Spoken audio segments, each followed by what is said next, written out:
Shalom. First and foremost, I want to give all praises, honor, and glory to Yahweh, Bahasham, Yahweh Shai, Bahasham, B'cha Kodash. Double honors to the elders and the apostles of Great Millstone, and peace and blessings to the elect. And today we're going to go into the book of First Esdras, the second chapter.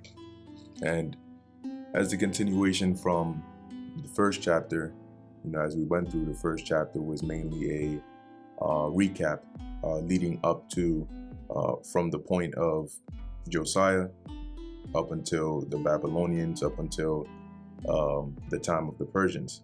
Okay, and so in the second chapter it goes into a bit of that history. Now, mind you, at this point in time, we're still at that, I'd say a little bit before what scholars call the intertestamental period, which majority of that is in the book of Maccabees, like in those kinds of books, because that's mainly when you had the Greeks ruling, and when you read in the Old Testament, you'll notice that the Old Testament books, in terms of timeline wise, they really carry on all the way up until the Persians, right? The Persian rulership. And then the New Testament, it picks up when the Romans are in rulership. All right, so that intertestamental period, as they call it, in secular history, that was mainly when the Greeks were ruling. Now you have certain books and chapters like Daniel 11 that is mainly prophetic, but it was prophesying concerning that intertestamental period between the time of the Greeks ruling. Okay, but where we're at right now, we're dealing with the Persians, okay, in particular Cyrus. So this is First Esdras Chapter 2, verse 1. And at this point in time, at least in the timeline that is being described in First Esdras Chapter 2, with the Persians coming into power, I believe at this time Daniel is alive, and of course Ezra, because he's writing this, and a few other contemporaries, but right now those are the main two that came off the top of my head. So verse 1, it says, "In the first year of Cyrus, king of the Persians, that the word of the Lord might be accomplished, that he had promised by the mouth of Jeremy," which is Jeremiah, "the Lord raised up the spirit of Cyrus, the king of the Persians, and he made a proclamation through all his kingdom, and also by writing." Now, this time where it's going into this proclamation that he made, which I'm going to read, I believe this should be somewhere around 539 BC or so, which is right after the Persians take down the Neo-Babylonian Empire. So continuing, saying, "Thus saith Cyrus, king of the Persians, the Lord of Israel, the Most High Lord, hath made me king of the whole world, and commanded me to build him an house at Jerusalem in Jewry. If therefore there be any of you that are of his people," and who would those be? Those be the Israelites, right? "Let the Lord, even his Lord, be with him, and let him go up to Jerusalem that is in Judea, and build the house of the Lord of Israel, for he is the Lord that dwelleth in Jerusalem." Now, what Cyrus is referring to here, or actually what he is actually doing here, this was prophesied, right? Let's go real quick. This is prophesied by the prophet Isaiah, and I believe Isaiah 44 in the last verse leading into the 45th chapter. And this Cyrus was prophesied to do this and mentioned by name. Now, for a bit more context, if we look up Isaiah, the prophet, he lived, I'd say, at least 100 years or so before this proclamation by Cyrus, right? So let's look at the timeline they give him. Okay, so it says here, the text of the book of Isaiah refers to Isaiah the prophet, but the exact relationship between the book of Isaiah and the actual prophet Isaiah is complicated. The traditional view is that all 66 chapters of the book of Isaiah were written by one man, Isaiah, possibly in two periods between 740 BC and 686 BC, separated by approximately 15 years. Nevertheless, they place him around the the 8th century, okay, which the 8th century is the 700s, from 799 all the way to 700. That's the 8th century, okay, because once you go past 700, you're no longer, you know, in the 7th century, right? You're now 700 and something, which is within the 8th century. And always remember that in BC, time counts downward as you go into the future. Okay, so if we put Isaiah's time, even here, right, even if it's saying between 740 BC and 686, the time that Cyrus is making this declaration is somewhere around 539. Okay, so that's still well over 100 years. You know, that this prophecy that Isaiah had you know, made came to pass. So let's read that. This is Isaiah chapter 44, verse 28. Let me see. Actually, let me actually start at 26. It says that confirmeth the word of his servant. Now this is Isaiah talking about the Most High. The Most High is the one that confirms the word of his servant, and performeth the counsel of his messengers, that saith to Jerusalem, thou shalt be inhabited, and to the cities of Judah, ye shall be built, and I shall raise up the decayed places thereof. So really, Isaiah is prophesying here about the rebuilding of Jerusalem even before it was destroyed. That saith to the deep, be dry, and I will dry up thy rivers. That and you can see why sometimes these messages would go over the heads, you know, of the people. Because imagine you're in Isaiah's time and you're like, why are you talking about Jerusalem being inhabited and the cities of Judah being built? It's already built. We're living in it right now. What decayed places are you referring to? Verse 28, that saith of Cyrus, he is my shepherd, and he shall perform all my pleasure, even saying to Jerusalem, thou shalt be built, and to the temple, thy foundation shall be laid. And that's exactly what Cyrus is saying here in 1 Esdras chapter 2. Now let's move on to chapter 45, Isaiah 45 and 1. Thus saith the Lord Yahweh to his anointed, to Cyrus, whose right hand I have holden, to subdue nations before him, and I will loose the loins of kings, to open before him the two-leaved gates, and the gates shall not be shut. So one thing to point out here is, don't get thrown off because you're seeing the word anointed here when the Most High is referring to Cyrus. Cyrus is not an Israelite. Cyrus is a heathen. We're reading here that he is a Persian. Cyrus is not getting special treatment, you know, because he is being called the anointed here. Okay, now I want to look up not Cyrus, but the word anointed. And we have in the Hebrew here, Mashayach. It says anointed, anointed one of Cyrus, of the high priest, of the Messiah. It says here, usually a consecrated person, specifically the Messiah. And the whole concept here is that the Lord is saying Cyrus was chosen, right? Meaning the Lord chose Cyrus to do this job. That's why he is referring to him here as his anointed, okay, whose right hand I have holden, meaning the Lord selected Cyrus, which at this point in time wasn't even born yet. So can you imagine those that are hearing this wondering, who the hell is Cyrus? All right. But anyway, the Lord appointed Cyrus to be the one who would make this decree for Jerusalem to be rebuilt. And that's why the Lord allowed Cyrus to rise up in power and subdue all those other nations under him, take down the Babylonians, so that he can fulfill this role or this prophecy concerning him.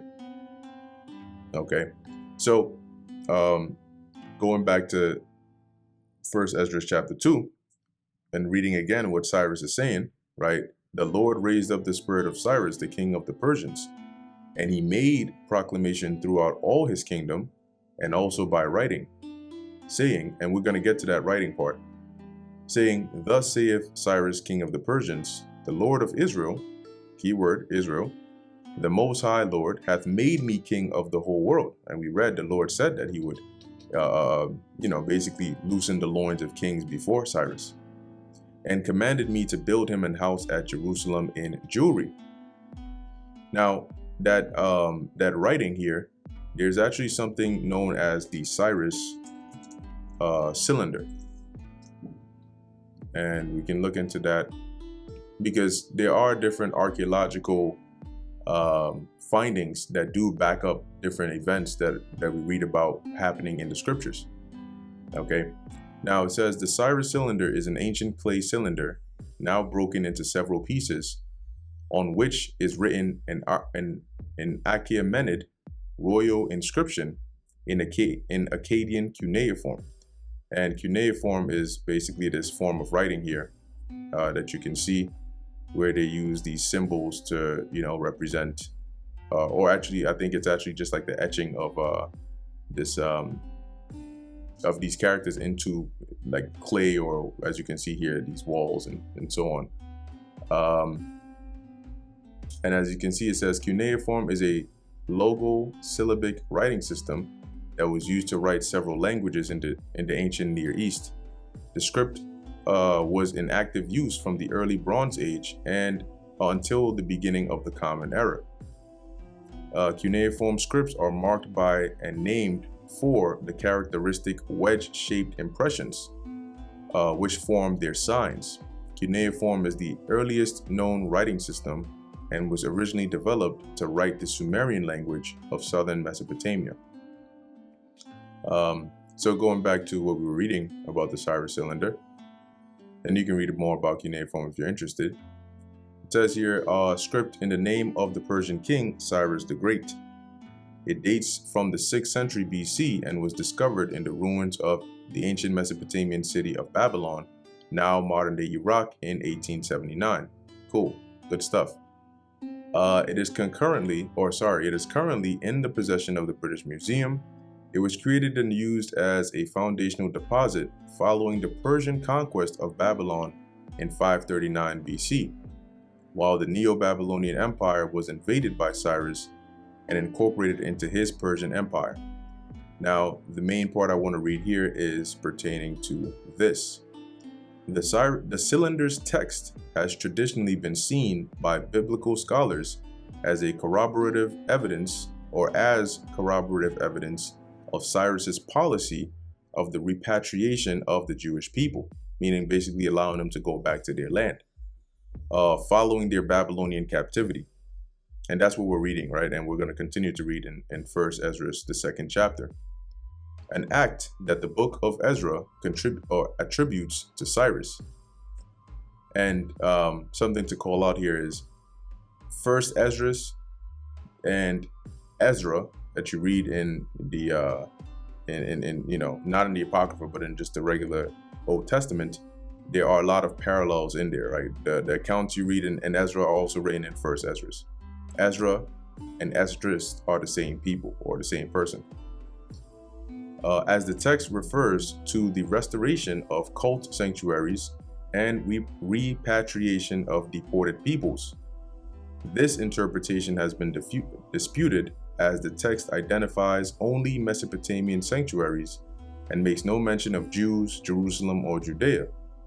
Nonetheless, it has been seen as a sign of Cyrus's relative enlightened approach towards cultural and religious diversity.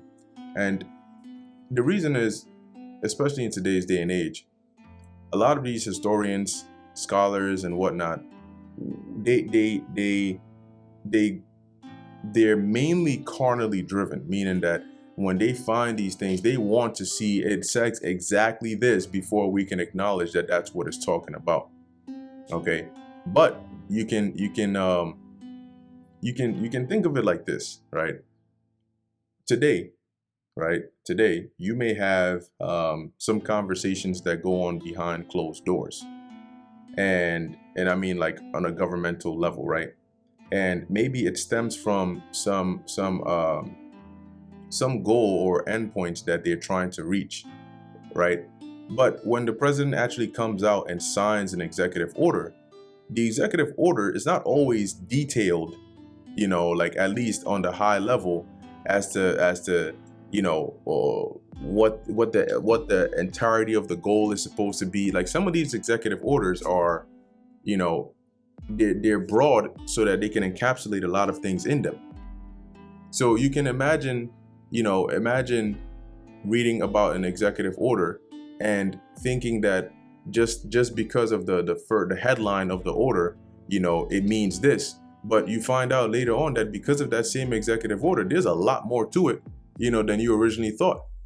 And the point that I'm making here is that, officially on this cylinder, based on what Cyrus wrote, it might not have been specific, as they're saying here, no mention of Jews or Jerusalem or Judea. It might not have specifically been on that cylinder, hey, the Jews in Jerusalem, go back and build a temple or the Jews in Babylon, go back and build the temple in Jerusalem. But the language on this cylinder is general, all right, allowing for us to still go back and rebuild the temple. However, the Jews were not the only ones that this applied to. That's why it's more general, you see. But they'll go back and forth and try to dispute this. However, the proof is still there. Nonetheless, it has been seen as a sign of Cyrus's relatively enlightened approach towards cultural and religious diversity. Cool. So there's that on the Cyrus cylinder. You can read more about it if you're interested.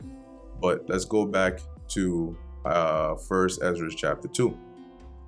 So where we left off was let's read verse 5.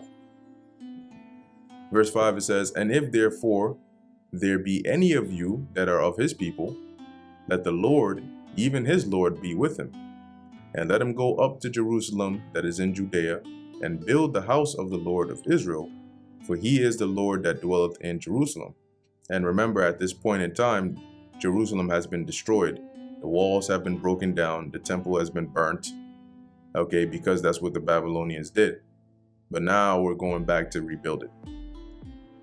"Whosoever then dwell in the places about, let him help him. Those I say that are his neighbors, with gold and with silver, with gifts, with horses and with cattle, and other things which have been set forth by vow for the temple of the Lord at Jerusalem." So basically the neighboring regions were to help us with whatever resources we needed in the building of the temple. "Then the chief of the families of Judea and of the tribe of Benjamin stood up, the priests also and the Levites, and all they whose mind the Lord had moved to go up and to build an house for the Lord at Jerusalem." And it's important to keep in mind that we had been in Babylon for some time now. And you had Israelites that eventually started to, have lives. They started to make a living over there in Babylon. It's not like we were in chattel slavery, shackled up over there. So you had Israelites that had houses, they had wives, and they had all of that. They had a life. And so it was some of them that were, willing to say, you know what, we need to put all this to the side and go back to our actual homeland and build up our land. And it's kind of like today, you have Israelites today that want to stay here in America, even though this Babylon is not our rest, but they want to make it their rest. They don't want to go back. Well, you had the same thing back then. You had some Israelites that did not want to go back to Jerusalem. And in their minds, they're thinking, what is over there for me? Everything is destroyed. But I got a house over here. I got a job. I got all that stuff. I'm good. I don't want to go back and build. And quite frankly, not all of them had their heart set to the Lord, fully to where they wanted to do this. So that's why it says here, those the Lord had moved to go up and to build an house for the Lord at Jerusalem. And they that dwelt round about them, and helped them in all things with silver and gold, with horses and cattle, and with very many free gifts of a great number, whose minds were stirred up thereto. King Cyrus also brought forth the holy vessels which Nebuchadnezzar had carried away from Jerusalem, and is set up in his temple of idols. Now when Cyrus, king of the Persians, had brought them forth, he delivered them to Mithridates, his treasurer. And by him they were delivered to Sanabassar, the governor of Judea. Now I believe when you look him up, when you read this in the book of Ezra in the Old Testament, his name is Sheshbazzar, but he was I think he was the first appointed governor of Judah or of Jerusalem, because remember at this point we weren't dealing with kings anymore, right? The last situation with that started with Josiah and then passed on down to his sons and then eventually Zedekiah, and then that was it, right? Jerusalem got destroyed, so there was that. And we never really had, and when I say this, I mean in a political level, kings anymore, right? Because from this point on down, all the way, we had high priests, we had, as you can see here, governors, but that kingdom like we did during the time of King David, King Solomon, King Hezekiah and all of that was no more.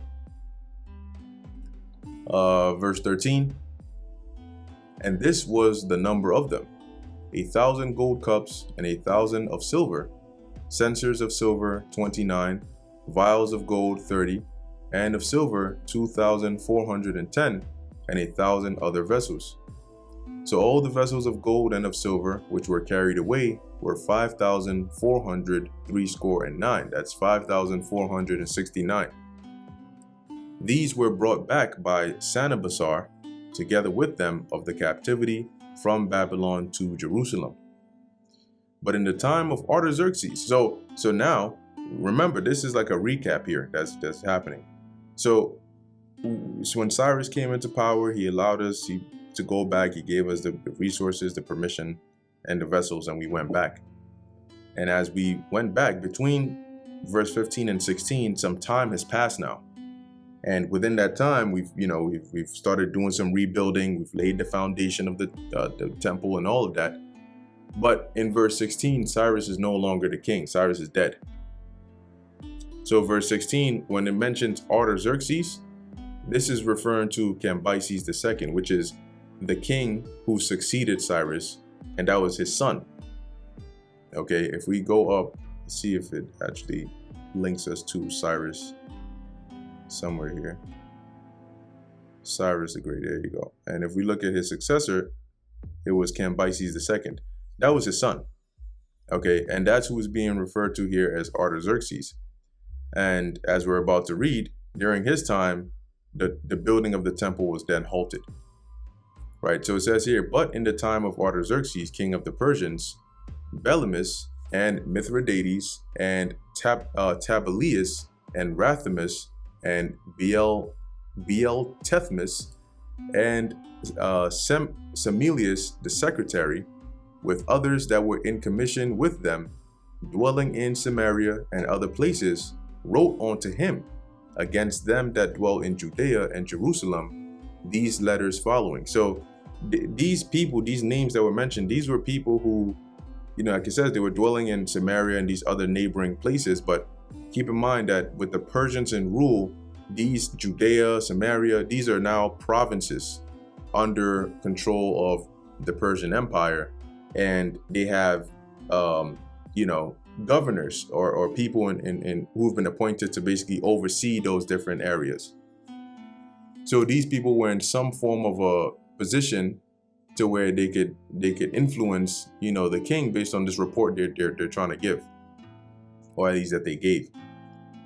To King Artaxerxes our Lord, thy servants Rathamus the story writer, which the story writer means he was a recorder, so he was recording these events that were taking place, and Semelius the scribe, and the rest of their council, and the judges that are in Seleucia and Phoenice. Seleucia here is Coal Syria, which is, in the Hebrew, is Kal Syria, which is all Syria. And it's really that region of, mainly the Levant, right? So if you look at, let's just type Seleucia. There we go, Coal Syria. And if we take a look here, So you can see here they have it from, let's say, somewhere borderline, east of Syria, all the way on down here. Okay, and you can see here you have Phoenicia, which when it says Phoenice, is referring to Phoenicia. Okay, and then you have Palestine down here, and so on and so forth. So it says here, be it now known to the king, to the Lord King, that the Jews that are come up from you to us, being come into Jerusalem, that rebellious and wicked city, do build the marketplaces and repair the walls of it, and do lay the foundation of the temple. Now if this city and the walls thereof be made up again, they will not only refuse to give tribute, but also rebel against kings. So they were pretty much bringing up an evil report against us to try and hinder us from building. Okay, and this is also mentioned in because it didn't stop just here, right? They tried to hinder us in building the temple, and the same thing happened during the time of Nehemiah when we were building the walls, and that's mentioned in Daniel the 9th chapter. All right, that we shall, the walls shall be built even in troublous times. Those troublous times was because we were being troubled when trying to actually rebuild, and this is an example of what they were doing. Verse 20. And for as much as as the things pertaining to the temple are now in hand, we think it meet not to neglect such a matter. So pretty much, like they've already laid the foundation. Like we thought that, hey, knowing the history of these people, it's best that we speak about it now. But to speak unto the Lord the King, unto our Lord the King, to the intent that if it be thy pleasure, it may be sought out in the books of thy fathers. And thou shalt find in the chronicles what is written concerning these kings, and shall understand that that city was rebellious, troubling both kings and cities. So they were basically asking Cambyses to check the records and find out the history about these people, and you'll see what we're talking about here. And the history of us was known. Remember that, like, even in the Bible, which is history from the perspective of Israelites, there are mentions of what these other nations are doing. Well, it also works vice versa. When we're in rulership and we're doing these things, be it being at war with a certain kingdom, or, for example, in the time of King David, when he basically conquered all the neighboring nations, that was recorded in the history books of these other nations as well. So when Cambyses is here going to check these records, yeah, they'll find out that, hey, during this time period, yep, the Israelites did this. Yep, they did that. Yep, they did this. Yep, they did that. And that's what these people wanted them to do. Verse 23, and that the Jews were rebellious and raised always wars therein, for the which cause even this city was made desolate. Which, I mean, when you go into the history, that was the case, right? Zedekiah, instead of obeying what Nebuchadnezzar said, rebelled. And after being made puppet king, he rebelled, and then that didn't end too well for him. Verse 24, wherefore now we do declare unto thee, O Lord the King, that if this city be built again, and the walls thereof set up anew, thou shalt from henceforth have no passage into Seleucia and Phoenice.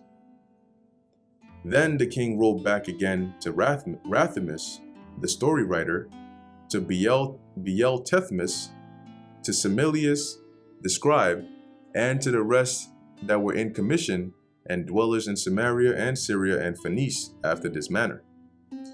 I have read the epistle which ye have sent unto me. Therefore I have commanded to make diligent search, and it hath been found that the city was from the beginning practicing against kings, and the men therein were given to rebellion and war, and that many kings, or mighty kings and fierce, were in Jerusalem. So he read the history about, the different kings of Israel and what they did, who reigned and exacted tribute in Seleucia and Phoenice. Now therefore I have commanded to hinder those men from building the city, and heed be taken that there be no more done in it. So At the time of Cyrus, we were allowed to go back and start rebuilding. As we were doing that, Cyrus, time is going on. Cyrus dies, his son comes into power. There's a report that's made against us, and so his son, Cambyses, gives an order to basically halt the building. So now we couldn't continue building the temple. And what did that lead to? Eventually, you had Israelites that came back to Babylon and said, all right, well, I guess, we'll see what happens. Verse 29, and that those wicked workers proceed no further to the annoyance of kings. Then King Artaxerxes, his letters being read, Rathamus and Semelius the scribe, and the rest that were in commission with them, removing in haste towards Jerusalem with a troop of horsemen and a multitude of people in battle array, began to hinder the builders, and the building of the temple ceased until the 2nd year of the reign of Darius, the king of the Persians. So they were looking for permission to be able to come and stop us from building, and they got that, and so they went and did that.